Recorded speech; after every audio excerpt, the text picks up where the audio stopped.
বিসমিল্লাহির রহমানির রহিম। সুপ্রিয় শিক্ষার্থী বন্ধুগণ, আসসালামু আলাইকুম। অ্যাকাউন্টিং স্টাডির পক্ষ থেকে সবাইকে জানাই আন্তরিক অভিনন্দন ও শুভেচ্ছা।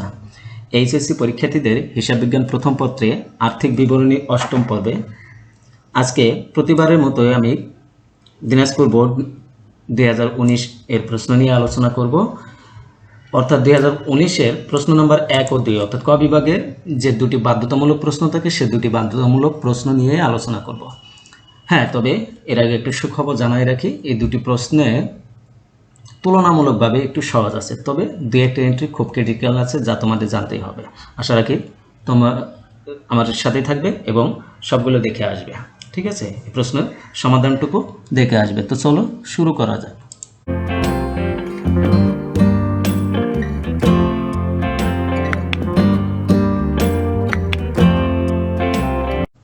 প্রথমে আমরা প্রশ্নটা পড়ে নিই।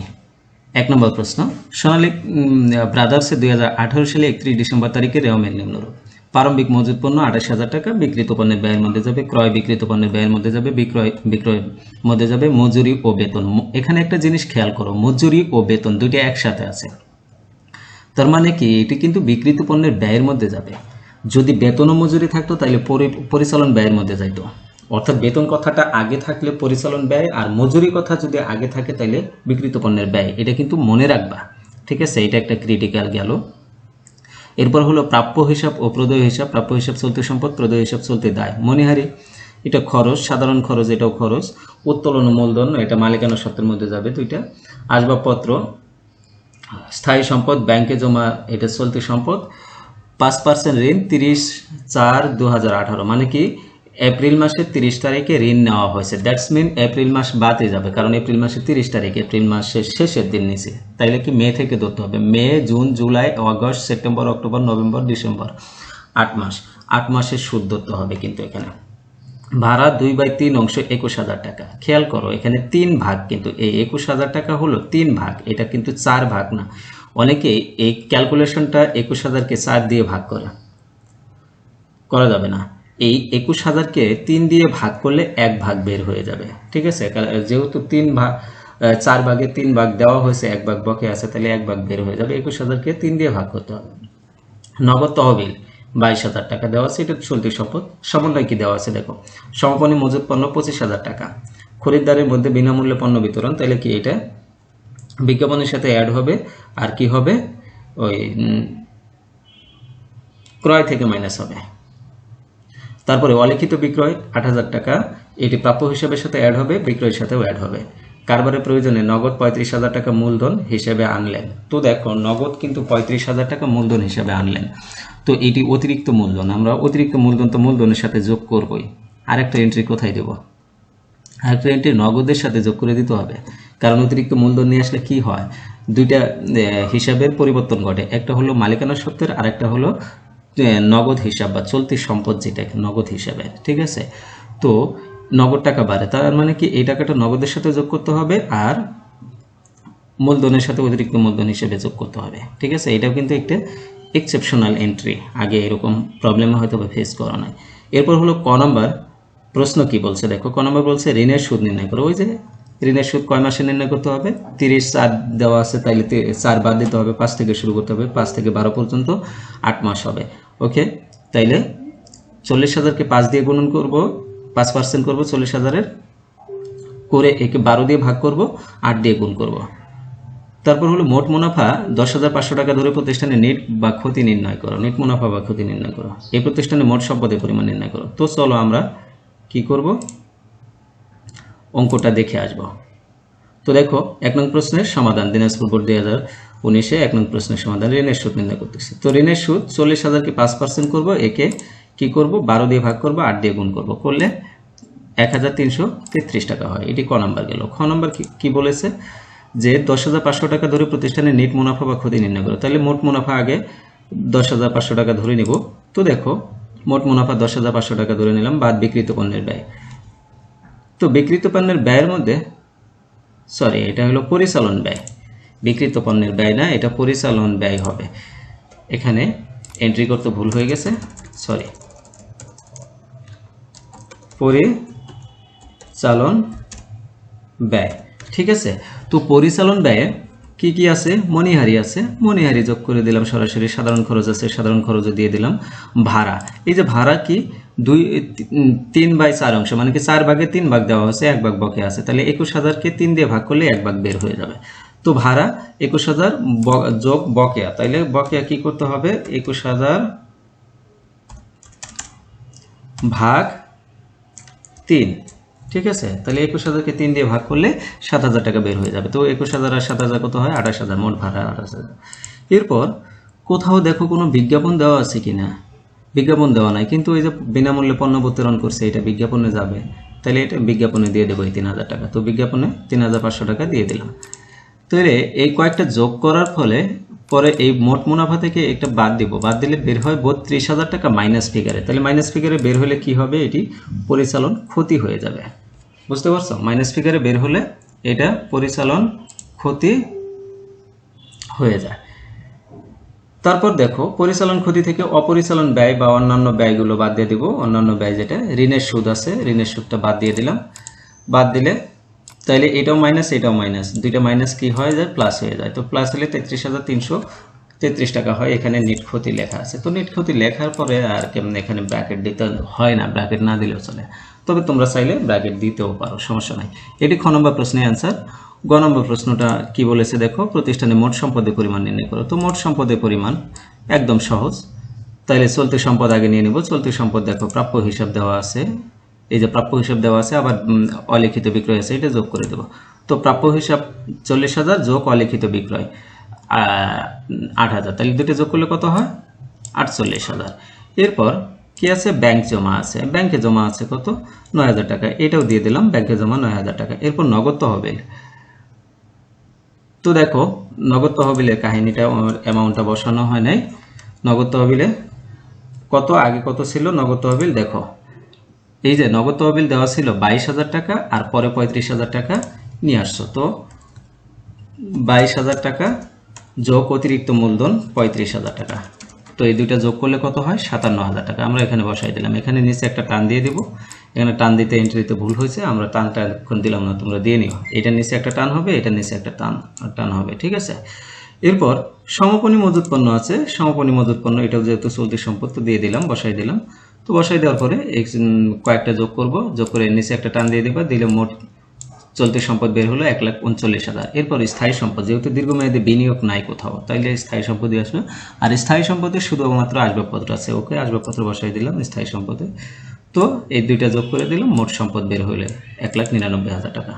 গ নম্বর প্রশ্নের অ্যান্সার শেষ। এরপর 2 নম্বর প্রশ্নের সমাধান দেখব। অনেকটা সহজ ছিল না? 1 নম্বর অনেকটাই সহজ ছিল, হালকা একটু ক্রিটিক্যালি দিয়ে একটা এন্ট্রি ছিল, কিন্তু বাকি সব সহজ ছিল এবং ছোট অঙ্ক ছিল। এরপর 2 নম্বর প্রশ্নটা দেখব। দেখো তো 2 নম্বর প্রশ্ন বলছে, মেসিয়ার্স শিউলি হস্তচালিত উলেন ও বুনন শিল্পের মালিক, ঠিক আছে? তাহলে প্রতিষ্ঠানের নাম উলেন বুনন, ঠিক আছে? 2018 সালে 31 ডিসেম্বর তারিখে প্রস্তুত তার হিসাবের তালিকা অন্যান্য তথ্যাবলী নিম্নে দেওয়া হলো। যন্ত্রপাতি দেওয়া আছে 3 লাখ টাকা, সাপ্লাইজ 1,70,000। তো যন্ত্রপাতি, স্থায়ী সম্পদ, সাপ্লাইজ, খরচ, অগ্রিম ভাড়া, এটা চলতি সম্পদ। যদি এর মধ্যে কিছু অংশ মেয়াদ উত্তীর্ণ থাকে তাহলে খরচ হবে। বেতন 40%, তাহলে 40% 40,000 টাকা। খেয়াল করো 40% কিন্তু 40,000 টাকা, তার মানে 60% বকে আছে। তাহলে 40% যদি 40,000 টাকা হয়, 60% কত হবে? 60,000 টাকাই হবে। কারণ 40,000-কে 40 দিয়ে ভাগ করলে 1% বের হয়, ওই 1-কে 60 দিয়ে গুণ করলে 60% বের হয়ে যাবে। সেবায় দেওয়া আছে অনুপার্জিত সেবা, এটা দায়, চলতি দায়। এটা যদি কোনো অর্জিত হয় সেটা বাদ যাবে। 5% ঋণ গ্রহণ 1/7/2018, তার মানে জুলাই মাসের 1 তারিখে জুলাই থেকেই ধরতে হবে, 7 থেকেই ধরতে হবে। বছরের শুরুতে মানে মাসের শুরুতে হলে তাইলে ওই মাসের সিরিয়াল তারিখটাই ধরতে হবে। যেমন এখানে 7 আছে, তাহলে 7 থেকেই ধরতে হবে। আর যদি এখানে 30 থাকতো, 30/7 থাকতো, তাহলে 7 বাদ দেওয়া লাগতো। বুঝতে পারছো? 7 বাদ দেওয়া লাগতো, 8 থেকে ধরা লাগতো। তো এখানে 6 মাসেরই হবে। 6 মাসের ঋণের সুদ বের করবো। প্রাপ্য হিসাব চলতি সম্পদ, প্রদেয় হিসাব চলতি দায়। উত্তোলন মূলধন হলো মালিকানা সূত্রের মধ্যে যাবে, নগদ তহবিল আছে। দেখো সমন্বয় কি বলেছে, অগ্রিম ভাড়া 2/3 অংশ মেয়াদ উত্তীর্ণ হয়েছে। তো অগ্রিম ভাড়া দেওয়া হয়েছে 60,000 টাকা, এর 3/4 অংশ। মানে কি? তাহলে কে 60,000-কে 4 দিয়ে ভাগ করব, 3 দিয়ে গুণন করব, করলে খরচটা বের হয়ে যাবে, ঠিক আছে। বা এক অংশ অগ্রিম আছে, 4 ভাগের 3 অংশই মেয়াদ উত্তীর্ণ হয়ে গেছে, এক অংশ অগ্রিম আছে। আমরা যখন খরচটা বের করব তোরে আমিলে প্রদত্ত অগ্রিম ভাড়া 60,000 টাকা মাইনাস মেয়াদ বছর শেষে অগ্রিম ভাড়া, বছর শেষে অগ্রিম ভাড়া আছে এক অংশ, তাহলে এক অংশ করে দেবা। 2 নম্বর বলছে অনুপার্জিত সেবা আয়ের 50,000 টাকা উপার্জিত হয়েছে। তো এই যে অনুপার্জিত সেবা আয় 75,000 টাকা ছিল, এর 50,000 টাকা অর্জিত হয়েছে, তাহলে কি সেবা আয়ের সাথে যোগ করে দিব 10। তারপরে হলো অব্যবহৃত সাপ্লাইস 30,000 টাকা, তাহলে সাপ্লাইস আছে 1,70,000, এর সাথে অব্যবহৃত আছে 30,000, অব্যবহৃতটা বাদ দিয়ে দেবো। 10% হারে যন্ত্রপাতির উপর অবচয় দিতে হবে, ওকে ধরে নিলাম। ক নম্বর প্রশ্ন বলছে চলতি বছরে ভাড়া বাবদ খরচের পরিমাণ নির্ণয় করো। তো দেখো এই যে অগ্রিম ভাড়া দেওয়া আছে 60,000 টাকা, আর এখানে সমন্বয় বলে দিচ্ছে অগ্রিম ভাড়া 3/4 অংশ মেয়াদ উত্তীর্ণ হয়েছে। এটা দুইটা ফরম্যাটে করতে পারো। এক হলো তুমি সরাসরি ভাড়া খরচ লিখে 60,000 গুণন 3 ডিভাইডেড 4, 3/4 দিলে একবারে সরাসরি 45,000 টাকা হয়ে যাবে। আরেকটা ভাবে করতে পারো, এটা হলো এইভাবে আমি যেভাবে সাজাইছি দেখো, এটা এইভাবে সাজাইতে পারো। রেওয়া মিলে প্রদত্ত অগ্রিম ভাড়া 60,000 টাকা মাইনাস বছর শেষে অগ্রিম ভাড়া, যেহেতু বছর শেষে অগ্রিম ভাড়া থাকলো এক অংশ, তাই না, তাইলে এই 60,000কে 4 দিয়ে ভাগ করলে এক অংশ বের হয়ে যাবে, তো 15,000 টাকা। তো এই 60,000 থেকে 15,000 টাকা বাদ দিলে 45,000 টাকায় খরচ হয়ে গেল। তুমি একবারেই করতে পারো যে ভাড়া খরচ হিসাব 60,000 গুণন 3/4, সরাসরি 45,000 টাকা দিয়ে দেবা। খ নম্বর প্রশ্ন কি বলছে দেখো, বিশদ আয় বিবরণী প্রস্তুত করো। ওকে, আয় বিবরণী প্রস্তুত করবো, যেহেতু এটা সেবা আয়, তাহলে সেবা আয় প্রথমে কি করব দিয়ে দিলাম, তারপরে অর্জিত সেবা আয় যেহেতু 50,000 টাকা অর্জিত হলো, এটা যোগ করে দিতে হবে, যোগ করে দিলাম, তাইলে কত হইলো 2,60,000 টাকা সেবা আয় হয়ে গেল। ওকে, এরপর ব্যয়সমূহগুলো কি বাদ দিয়ে দেবো। ব্যয়সমূহ প্রথমে আছে বেতন, এই যে দেখো বেতন 40% দেওয়া আছে, 60% বাকি আছে। তো 40% যদি 40,000 টাকা হয়, 60% কত হবে, 40,000 ভাগ 60 গুণন 60 সমান 60,000 টাকা হয়ে যাবে, ঠিক আছে। তো 1,00,000 টাকা বসাই দিলাম। এরপর ভাড়া খরচ যেহেতু আমরা ক নম্বরে বের করে নিলাম, 45,000 টাকা দিয়ে দিলাম। এরপর হলো সাপ্লাইস খরচ। তো সাপ্লাইস খরচটা দেখো, সাপ্লাইস আছে 1,70,000, এটা অব্যবহৃত আছে, এটা মাইনাস করে দিতে হবে। এখানে দেখো এটা মাইনাস করা হয় নাই, তাহলে আমরা এইভাবে দিতে পারি যে 1,70,000 মাইনাস 30,000, অব্যবহৃত যেহেতু 30,000 ছিল, তো এটা মাইনাস করে দেবো 1,40,000। এরপর যন্ত্রপাতির অবচয় আছে 10%, তো যন্ত্রপাতির অবচয় 10%, 3 লাখ টাকা 10% হবে কত, 30,000 টাকা। ওকে, বসাই দিলাম 30,000 টাকা। ঋণের সুদ দেওয়া আছে, ঋণের সুদ হলো 5% ঋণ, এই যে 1,40,000 টাকার 5% কত হবে, 7,000 টাকা, কিন্তু এটা 6 মাসে ধরতে হবে, তাহলে 7,000কে 12 দিয়ে ভাগ করবো, 6 দিয়ে গুণন করবো, 3,500 টাকা হবে। 3,500 টাকা বসে দিলাম। তো এই সবগুলো যোগ করলাম, কত হলো 3,18,500।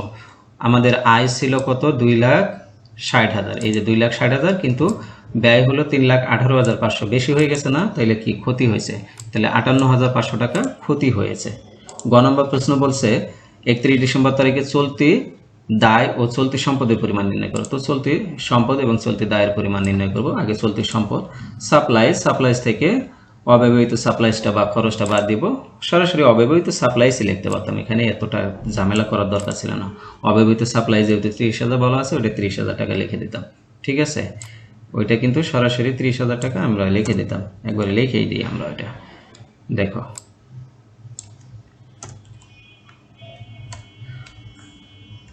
অব্যবহৃত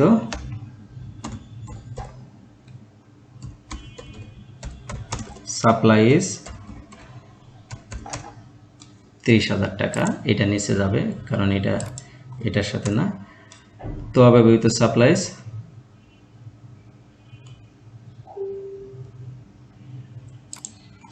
এটা আর একটু উপরে উঠবে, 30,000 টাকা। এরপর হলো অগ্রিম ভাড়া দেওয়া ছিল এটা, তারপর ভাড়া খরচ 45,000 টাকা হয়ে গেছে। কই, এই যে দেখো প্রশ্নটা দেখো,